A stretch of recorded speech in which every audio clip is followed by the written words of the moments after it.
Now friends, welcome back to another episode of Generation Tech. My name is Alan. The 7th season of The Clone Wars is coming out next week, and we thought today we'd analyze one of the key storylines leading up to this very important time at the end of The Clone Wars, right before the transition from Galactic Republic to the glorious Galactic Empire.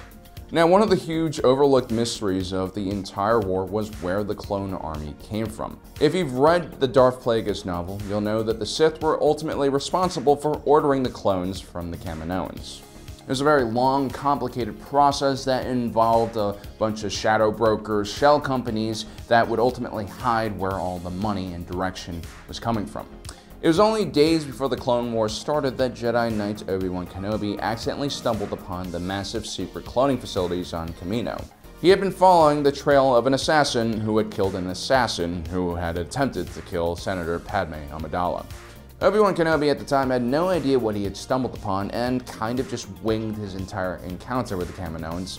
He was able to find out that the entire order for the clone army had been secretly placed by Master Sith Lord, a Jedi who had passed away almost a decade ago and definitely did not have the means to purchase an entire army of clones. Obi-Wan Kenobi would continue to dig for information and requested to meet the template for all the clones, a bounty hunter named Jango Fett. Obi-Wan pressed Jango on whether he had any connections to Master Sith Lord, but the bounty hunter instead reveals that his contact person had been an individual named Tyrannus who had hired him on the moon of Bogdan. And that was for the most part all the information the Jedi Council would have about the clone army for the majority of the war. It should be noted that the word Bogdan sounds very similar to Bogan, one of the two legendary moons that orbited Tython. Ashla was the other moon and represented the light side of the Force, and Bogan represented the dark side of the Force. So if you ask me, it was pretty clear there was something off about this Tyrannus figure from the beginning. Anyway, it wasn't until late in the Clone Wars, about 4 years later, that the Jedi Order finally started looking into the creation of the clone army. Plo Koon and Clone Commander Wolf had found the lightsaber of Sith Lord on the moon of Obadiah, a Pike Syndicate stronghold. Anakin Skywalker and Obi-Wan Kenobi were sent by the Jedi Order to investigate and find out that a man named Tyrannus had paid the Pikes to kill Sith Lord by shooting down his ship. So again, that name Tyrannus appears, and Obi-Wan Kenobi immediately recognizes it. But what Tyrannus did not realize was that the Pikes had kept a passenger on Sith Lord's crashed ship alive as an insurance policy in case the Jedi ever came investigating. That insurance policy was a former aide of Chancellor Finis Valorum. His name was Silman, and he had been with Sith Lord when he had died.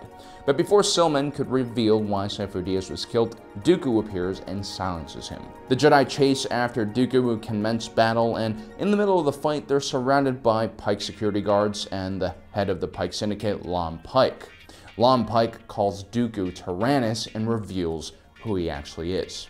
Now, Obi-Wan Kenobi brings this news back to the Council, and the Jedi finally make the connection that this clone army that was surrounding them all was actually created by Count Dooku. And although the Jedi first did not suspect that Dooku was a Sith, he is a political idealist, not a murderer. You know, milady, Count Dooku was once a Jedi. He couldn't assassinate anyone. It's not in his character. By year 4 of the Clone Wars, it had become obvious. His red lightsaber, the lightning that shot out of his hands were all signs of his fall to the dark side. So, if Yoda and the High Council of the Jedi Order knew that the clone army had been created by their sworn enemy, the Sith, why were they completely unprepared for Order 66? Why did they continue fighting alongside the clones and trusting them to watch their backs? This is especially troubling because just weeks before, clone trooper CT-5385 Tup had gone insane and executed Jedi General Tiplar in the middle of a battle. CT-5385 had shown abnormal behavior, and most likely this was caused by neurological damage. And that was further investigated by Clone Trooper 5s, who uncovered that a mysterious chip was implanted in Tup's brain and in the brains of every clone trooper. No one really knew where these chips came from or who ordered them, but this information eventually reached Anakin Skywalker and clone Captain Rex. Now, these two incidents put together should have completely put the Jedi on high alert. But that, of course, is easy for me as a fan to say. In hindsight, we have this omniscient view of the entire conflict. So let's go back to the rapid acceptance of the clone army before the Battle of Geonosis. Upon realizing the existence of this military force, Mace Windu first advised Yoda that the Jedi needed to let the Senate know that their vision in the Force had become clouded, and they no longer were able to discern what was happening in the galaxy around them. But Yoda elects to keep this a secret from the Senate because he's afraid that if the Senate loses faith within the Jedi, their ability to combat the dark side would weaken. This just goes to show you how effectively blinded the Jedi were. Not only had Darth Plagueis and Darth Sidious purposely clouded the Force around them, the Jedi Temple itself was actually built on a dark side Force nexus. And although for most of the Golden Age of the Republic, the light side and the dark side was balanced, towards the end of the Clone Wars, with all the conflicts swirling around the galaxy, the dark side was beginning to win that struggle, and that was further blinding the Jedi Order. And so even at the highest level of the Jedi Council, no one really knew what was going on. There was complete chaos within the Order. The revelation that Master Sith Lord Count Dooku had been behind the creation of the Clone Army, however, was not as surprising as one might expect. You see, since a very young age, Sith Lord Count Dooku would have these terrible visions of the future. Visions of war and fire and chaos.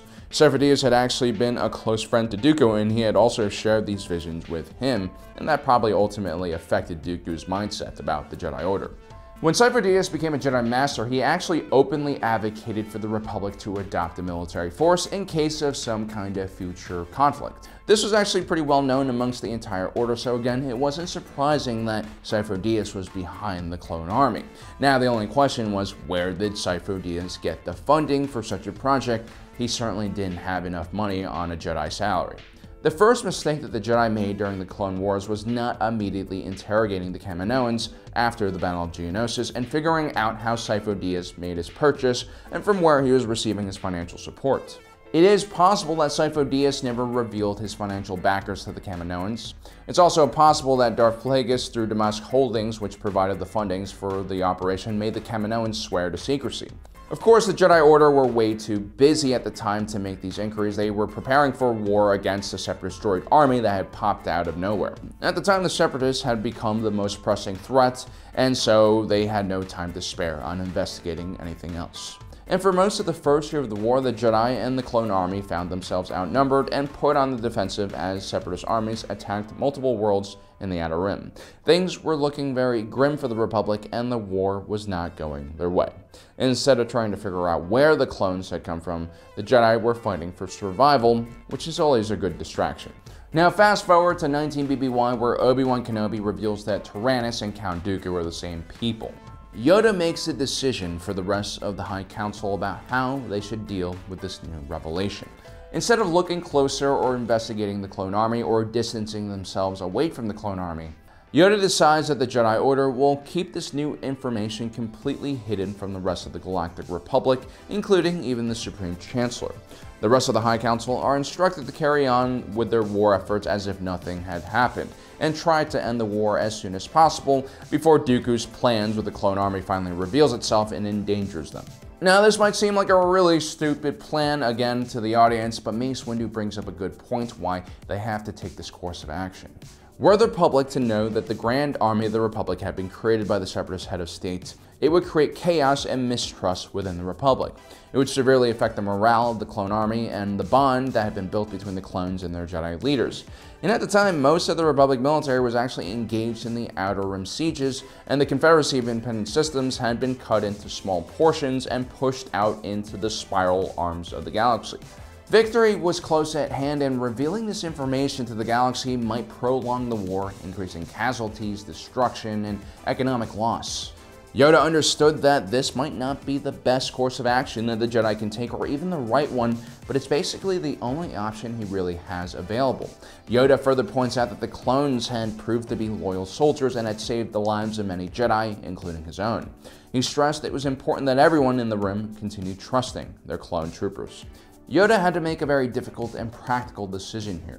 He realized that if the Jedi officers abandoned their posts and, let's say, the Separatists started winning the war, the public would view the Jedi as traitors to the Republic and even allies to the Separatists. And even if the public accepted the Jedi's reasoning that the clone army had been built by the enemy, the Jedi's image would be tarnished and their judgment would be heavily put into question. Yoda realized that whatever dark side power that was going against them had the Jedi Order in a checkmate position. Shortly after the clone army's creator is revealed, Yoda is contacted by the ghost of Qui-Gon Jinn. The Jedi Master is then sent on a mission to Dagobah, where he has a vision of the future of the Jedi Order within a Force cave. He sees all of his Jedi friends charge headlong into a legion of clone troopers. Then he sees Darth Sidious defeat several members of the High Council and the rise of Darth Sidious and the dark side.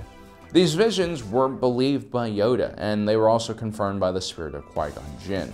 And while Yoda probably wanted more than anything to prevent these things from happening, Qui-Gon Jinn reveals that Yoda's only path forward is becoming one with the Force and preserving his consciousness after death so that he can survive the dark side takeover of the galaxy.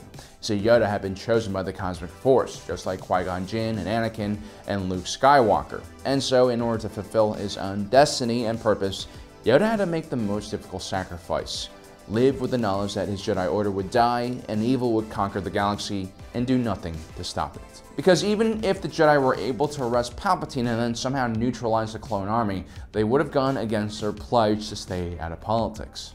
By overthrowing Palpatine in a coup, they would be responsible for destroying the balance between the Republic's government system. The Jedi would essentially become rulers of the Republic and become the very corrupt force they were trying to fight against.